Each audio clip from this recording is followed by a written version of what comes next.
मेरी कहानी थोड़ी सी फिल्मी है, इसलिए मुझे लगता है कि आप सभी को इसे जरूर सुनना चाहिए। उस समय मुझे नहीं पता था कि मेरी जिंदगी में क्या होने वाला है, लेकिन आगे कहानी बाकी है मेरे दोस्तों।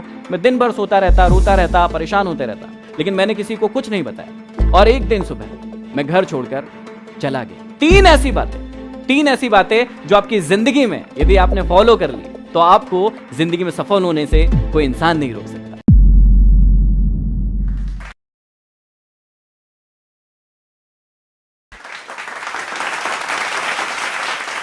नमस्कार दोस्तों, मेरा नाम है महेंद्र दोगने और आप सभी लोग मुझे एमडी मोटिवेशन के नाम से जानते हैं। मैं रहता हूं मध्य प्रदेश के सबसे छोटे डिस्ट्रिक्ट हरदा में। मेरी कहानी थोड़ी सी फिल्मी है, इसलिए मुझे लगता है कि आप सभी को इसे जरूर सुनना चाहिए। इस कहानी की शुरुआत होती है 7th क्लास से।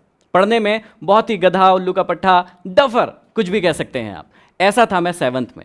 जैसे तैसे मैं क्लास पढ़ ही रहा था कि मुझे सप्लीमेंट्री आ गई 7th क्लास में, और उस क्लास को जैसे तैसे मैंने पास किया। आगे मेरी कहानी यहीं रुकने वाली नहीं थी, कहानी की तो अभी सिर्फ शुरुआत हुई थी। मैं आगे 8th क्लास को जैसे तैसे पास करके 9th क्लास में पहुंचा, और उस समय एक्सीलेंस स्कूल की शुरुआत हुई थी। उस स्कूल का नियम था कि जो भी बच्चा यहां पर फेल होगा उसे भगा दिया जाएगा। आप जान के आश्चर्य करेंगे कि उस साल, जिस साल ये स्कूल स्टार्ट हुआ था, उस पूरे स्कूल में एक ही बच्चे को सप्लीमेंट्री आई थी, वो था मैं। और आपको उससे ज्यादा जानकर आश्चर्य होगा कि उस साल उस सप्लीमेंट्री की परीक्षा को भी मैं पास नहीं कर पाया। मैं फेल हो गया और स्कूल से मुझे निकाल दिया गया। मैं बहुत परेशान हो गया, मैं चिंतित हो गया, क्योंकि लोग मुझे परेशान करने लगे। मेरे फ्रेंड सर्कल मुझे परेशान करने लगे। जब भी मैं रोड पर जाता था वो मुझे गालियां देते थे, कहते थे अरे देखो फेलियर आ गया, ये तो फेल हो गया था। कागज के टुकड़े फाड़ फाड़ कर मुझ पर उड़ाते थे। मैं बहुत दुखी हुआ, बहुत रोया, और मैंने डिसीजन लिया कि मैं आगे पढ़ाई नहीं करूंगा। लेकिन घर वालों ने जैसे तैसे मनाया कि तुझे फिर से पढ़ना पड़ेगा। मैंने कहा नहीं पढ़ूंगा। उन्होंने कहा कि तुझे पढ़ना पड़ेगा और फिर से 9th क्लास पढ़ना पड़ेगा। ये सबसे बड़ा टेंशन था मेरे लिए, क्योंकि वही क्लास फिर से पढ़ना मेरे लिए पॉसिबल नहीं था।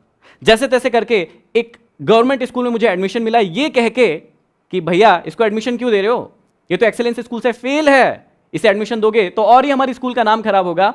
उसके बाद मुझे जैसे तैसे एडमिशन मिला। मैं स्कूल में गया और मैंने एक चीज़ डिसाइड की कि अब मैं जितनी भी चीज़ें करता हूं लाइफ में, मैं स्पोर्ट्स में बहुत अच्छा था।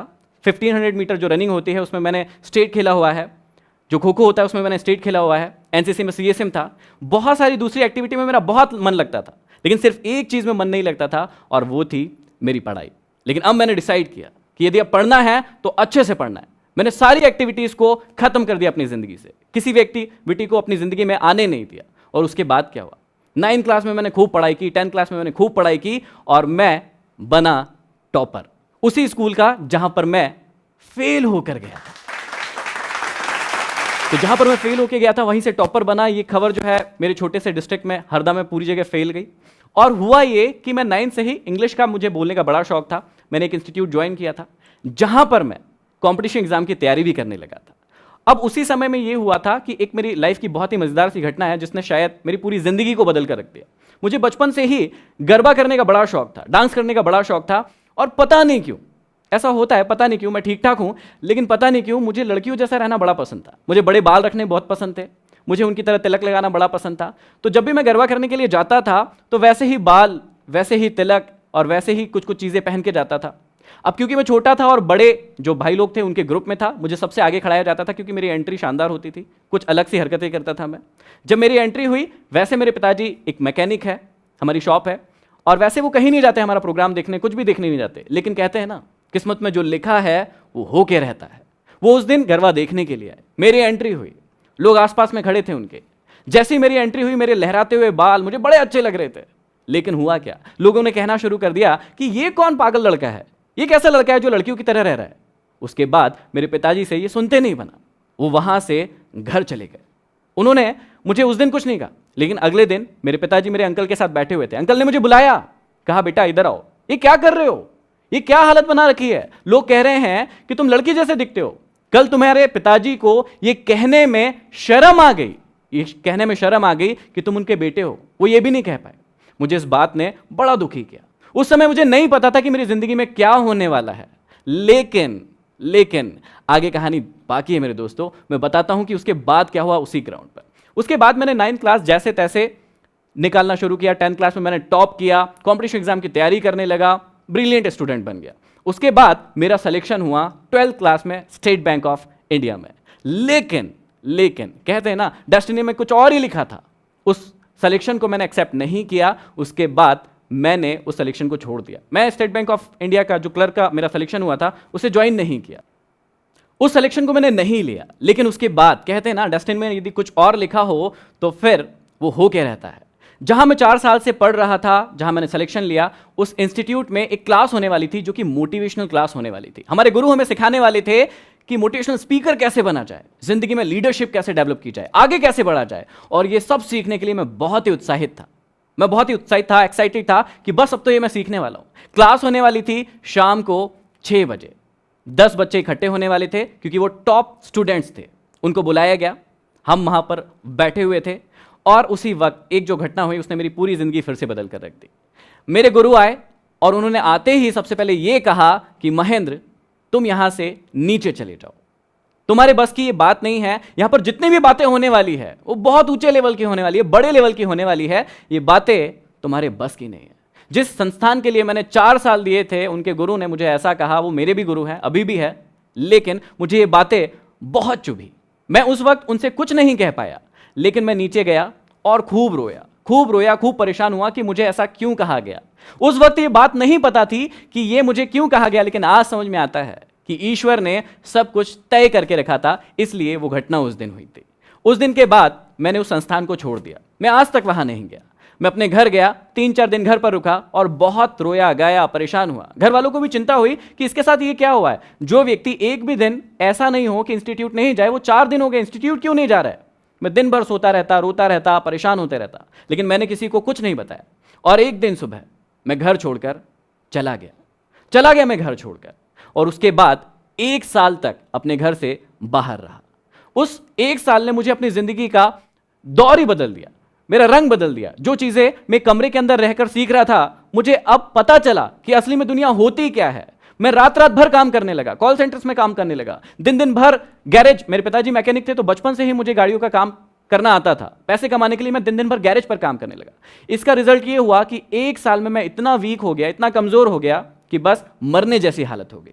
मैंने सोचा मरने से अच्छा है कि घर वापस चला जाए। मैं घर वापस आया। घर वाले खुश हुए कि चलो लड़का वापस आ गया। उसके बाद उन्होंने पूछा कि अब क्या करोगे। मैंने कहा कि पिताजी का गैरेज ज्वाइन करूंगा। उन्होंने कहा ठीक है। 2.5 साल मैं अपने पिताजी के साथ अपने गैरेज पर काम करता रहा, लेकिन अब मुझे पता था कि आगे मुझे क्या करना है। मैं किताबें भी पढ़ता था। मैं उसी दौरान किताबें पढ़ता था, मोटिवेशनल किताबें पढ़ता था, सेल्फ हेल्प बुक्स पढ़ता था। लोग कहते थे कि पागल है तो तूने स्टेट बैंक ऑफ इंडिया की नौकरी छोड़ दी, अब देख तेरी जिंदगी किस हालत में है। इससे अच्छा तो तू नौकरी कर लेता। लेकिन मैं मुस्कुराता था क्योंकि मुझे अब पता था कि मुझे अपनी जिंदगी में क्या करना है। उसके बाद मेरी जिंदगी बदली। 2.5 साल के बाद फिर वही हुआ जो हमेशा एक इंसान के साथ होना चाहिए या होता है। मेरे पिताजी के साथ किसी छोटी सी बात पर बहस नहीं होना था, लेकिन हो गई क्योंकि डेस्टिनी में लिखा था। वो बहस हुई मेरे पिताजी से। मेरे पिताजी ने कहा मुझसे कि यदि तुझे शॉप पर नहीं जाना है तो मत जा, क्यों कर रहा है काम, तेरे को नहीं करना है तो मत कर। मैंने उनसे कहा कि ठीक है, अब मैं शॉप पर नहीं जाऊंगा। उन्होंने मुझसे पूछा कि नहीं जाएगा, पक्का नहीं जाएगा। मैंने बोला कि हाँ, आज के बाद मैं शॉप पर नहीं जाऊंगा। उसके बाद अगले दिन मैं सुबह उठकर फिर से घर से भाग गया। लेकिन इस बार मैं सिटी से बाहर नहीं गया था, सिटी में ही गया था। शाम तक लोग परेशान होने लगे, मुझे ढूंढने लगे, लेकिन मैं एक इंस्टीट्यूट में जाकर बैठकर पढ़ने लगा। दिन भर पढ़ा। मैंने अपना फोन ऑफ कर दिया। शाम को जब घर पहुंचा, घर वालों ने पूछा क्या हो गया। मैंने बोला कुछ नहीं, अब मैं शॉप पर नहीं जाऊंगा, मैं एक मैकेनिक नहीं बनूंगा, मुझे कुछ और बनना है। उन्होंने कहा ठीक है। मैंने 1 साल फिर से पढ़ाई की और इस बार मेरा सिलेक्शन हुआ सिंडिकेट बैंक में। और मैंने उस सिलेक्शन को भी नहीं लिया। अब शायद आप लोग भी मुझे पागल ही कह रहे होंगे कि 2008 में मेरा सिलेक्शन हुआ स्टेट बैंक में, मैंने वो भी ज्वाइन नहीं किया। इस बार मेरा सिलेक्शन हुआ सिंडिकेट बैंक में, मैंने उसे भी ज्वाइन नहीं किया। फिर मैं करना क्या चाहता था? जी हां, अब मुझे पता था कि मैं बनना क्या चाहता हूं, मैं करना क्या चाहता हूं।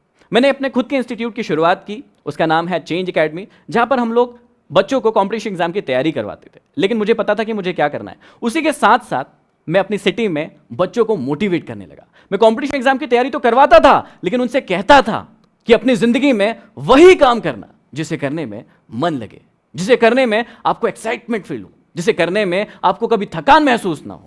लोग मुझे कहते थे कि पागल हो क्या, तुम तो कंपटीशन एग्जाम की तैयारी करवाते हो, फिर ये क्यों कहते हो कि वो काम करो जिसमें मन लगे, पसंद हो। मैं उनको कहता था कि मेरा धंधा नहीं है, मैं इंसान को इंसान बनाना चाहता हूं, उसे सिखाना चाहता हूं कि जिंदगी को कैसे जिया जाए। ये कारवा चल रहा था 6 साल में मेरे 3 ब्रांचेस हो गए, मेरा इंस्टीट्यूट बड़ा होने लगा, लोग सोचने लगे कि बस अब तो ये सक्सेसफुल हो गया, आगे बढ़ गया। लेकिन कहानी तो अभी शुरुआत हुई थी, कहानी अभी शुरू हुई थी, और उसी दौरान आया 2017 का एंड। मैं बहुत सारे काम कर रहा था, बहुत सारे टॉक्स ले रहा था, स्पीचेस ले रहा था, लोग मुझे जानने लगे थे, मेरे इंस्टीट्यूट की बहुत सारी ब्रांचेस खुलने लगी थी, जहां पर जिस सिटी में 25 से 30 हजार कमाना भी बहुत बड़ी बात होती है। लोगों को लगता है कि अरे बाप रे 25 से 30 हजार रुपए कमाता है व्यक्ति। वहां उस सिटी में मैं हर महीने 1 लाख रुपए से ज्यादा कमाता था। लेकिन ट्विस्ट यहीं पर है, मैंने उस सारी चीज को दांव पर रखा क्योंकि मुझे अच्छा नहीं लग रहा था। मुझे लग रहा था कि इससे और कुछ बड़ा कर सकता हूं मैं, और कुछ अच्छा कर सकता हूं मैं। और फिर 2017 का एंड आया। वहां पर क्या हुआ, वहां पर मैंने एक डिसीजन लिया कि अब इन सारी कोचिंग्स को मुझे बंद करना है, क्योंकि मुझे कुछ और अच्छा करना है। मेरे दिमाग में चल नहीं रहा था, मुझे समझ ही नहीं आ रहा था कि मैं ये काम करूं या ना करूं। फिर डिसीजन लिया कि मुझे ये काम अब नहीं करना है, और 2017 के एंड में मैंने तीनों के तीनों ब्रांचेस बंद कर दिए। अब लोग फिर से परेशान होने लगे, फिर से मुझे पागल कहने लगे कि यार इससे बड़ा पागल कोई नहीं है। सारी सिटी में ये बात हो गई, क्योंकि छोटी सिटी है तो सारी जगह बात फैल गई कि महेंद्र तो फिर से पागल हो गया। अब उसने एक कैमरा खरीद के लाया है, एक माइक खरीद के लाया है, अब तो वो ना शादियों की शूटिंग करेगा शायद। ऐसी बातें मार्केट में उड़ने लगी, सबको ये बात पता चल गई। मेरे काफी सारे स्टूडेंट्स थे, उन्होंने भी ये बातें फैलाना शुरू कर दी। लेकिन इस बार भी वही हुआ, मैं मुस्कुराता रहा, मैं किसी से कुछ नहीं कहा, और मैं बैठ गया एक रूम के अंदर, एक कमरे के अंदर, एक कैमरा और एक माइक लेके। और फिर शुरुआत हुई मेरी जर्नी की। वो जर्नी थी यूट्यूब की जर्नी। मुझे पता था कि मुझे अब क्या करना है, मैं आगे बढ़ता गया। मैंने 4 महीने वीडियोस बनाना शुरू किए। शुरुआत में ये बहुत कठिन होता है, क्योंकि जब वीडियो डालते हैं तो यदि आप यूट्यूब से हैं तो आपको पता होगा कि व्यूज नहीं मिलते हैं, लाइक्स नहीं मिलते हैं, लोग उसे शेयर नहीं करते हैं, बड़ा दुख होता था। लेकिन मुझे अपने आप पर पूरा विश्वास था, मुझे पता था कि मुझे क्या करना है, मुझे पता था कि मेरी मंजिल कहां है, मुझे अपने आप पर विश्वास था। और इसी प्रकार मैं 4 महीने तक उसको जारी रखता गया। हुआ क्या, उसका रिजल्ट ये हुआ कि 5वें महीने में मेरा एक वीडियो वायरल हुआ, और वो इतना वायरल हुआ कि उसे 6.3 मिलियन लोगों के द्वारा सिर्फ 15 दिन के अंदर देखा गया। सिर्फ 15 दिन के अंदर 6.3 मिलियन व्यूज मिले, और मेरी आवाज हर हिंदुस्तानी तक पहुंच गई, और लोग मुझे मेरी आवाज के कारण जानने लगे, लोग मुझे एमडी नाम से जानने लगे। अब यहां पर कहानी रुकने वाली नहीं थी, मैंने और वीडियोस डालना शुरू किया, मैं और पॉपुलर होता गया। मुझे radio station, talk show, magazines, newspaper, सब जगह से ऑफर आने लगे कि हमारे यहाँ आइए, हमारे यहाँ टॉक लीजिए, हमारे यहाँ सेमिनार कीजिए। और इसने मेरी जिंदगी पूरी तरीके से बदल दी थी। जो मैं सपना देखता था, जब मैं आईने के सामने खड़ा होता था, मैं देखता था कि मैं तो हीरो हूं, वही फीलिंग मुझे आने लगी, और मैं आगे बढ़ता गया। आप सभी ये जानने के लिए बहुत ही एक्साइटेड होंगे कि एक लड़का जिसे 7th में सप्लीमेंट्री आई, 9th में सप्लीमेंट्री आई, वो फेल हो गया, घर से भाग गया, गैरेज पर काम किया, आज पूरे हिंदुस्तान नहीं और भी कंट्रीज में जाना जा रहा है अपने काम के कारण। तो ऐसी कौन सी सफलता की ट्रिक्स है, टिप्स है, जो आप लोगों को यदि मैं बताऊं तो आप लोग भी अपनी जिंदगी में सफल हो सकते हैं। वही टिप्स मैं आपसे शेयर कर रहा हूं। 3 ऐसी बातें जो आपकी जिंदगी में यदि आपने फॉलो कर ली तो आपको जिंदगी में सफल होने से कोई इंसान नहीं रोक सकता। पहली टिप, हमेशा खुद पर विश्वास करना। हमेशा याद रखना, खुद पर विश्वास करना, क्योंकि कई बार जिंदगी में ऐसा होता है कि जब हम काम करना शुरू करते हैं, फेल होते हैं, गिर जाते हैं, लेकिन कई लोग वहीं पर पड़े रहते हैं, अपनी जिंदगी में सोचते हैं कि मैं आगे नहीं बढ़ सकता, मैं कुछ नहीं कर सकता। मैं आपको समझाना चाहता हूं, मैं आपको बताना चाहता हूं कि जिंदगी में किसी पर विश्वास करे ना करे, लेकिन सबसे पहले खुद पर विश्वास करें। दूसरी टिप्स जो मैं आपको देना चाहता हूं बहुत ही इंपॉर्टेंट है, अपने आप को कभी भी सस्ते में मत बिकने दीजिए। कई बार ऐसा होता है कि हम अपनी जिंदगी में जब एम बनाने के लिए बैठते हैं तो छोटे छोटे से एम बना लेते हैं, सोचते हैं कि ये भी हम कर पाएंगे या नहीं, खुद पर विश्वास नहीं होता है। दोस्तों, मैं आपको समझाना चाहता हूं कि अपने आप को और अपने सपनों को कभी भी लिमिटेड मत कीजिए, उन्हें बड़ा बनाइए, और अपने आप को कभी भी सस्ते में मत बिकने दीजिए। और तीसरी और सबसे इंपॉर्टेंट चीज, हमेशा याद रखना, बड़ा नौकर बनने से अच्छा है छोटा मालिक बन जाना। हमेशा खुश रहोगे। क्या आपको लगता है कि लाइफ में सक्सेसफुल होने के लिए डेस्टिनी की जरूरत पड़ती है? यदि आपको लगता है हां, तो कमेंट बॉक्स में कमेंट कीजिए, इस वीडियो को लाइक कीजिए और ज्यादा से ज्यादा शेयर कीजिए, सब्सक्राइब कीजिए जूस टॉक्स। 2003 में मेरे हस्बैंड एक्सीडेंट एक्सपायर हो गए थे। मैंने कभी अपनी लाइफ में किसी की मौत नहीं देखी थी। वो फर्स्ट मौत थी जो मैंने अपने हस्बैंड की देखी थी। एक्सीडेंट्स में सारे मेरा डैमेज हो गया शरीर, सिर्फ एक सांस थी जो धड़क रही थी। पैसों की दिक्कत इतनी बढ़ गई थी कि मैं बता नहीं सकती आप लोगों को कि एक एक रुपए के लिए हम मोहताज हैं। आप टैक्सी चलाओ या हवाई जहाज चलाओ, मुझे मेरी मम्मी चाहिए, मुझे कोई नहीं फ़र्क पड़ता। मेरी मम्मी में वो हिम्मत है जो कर सकती है।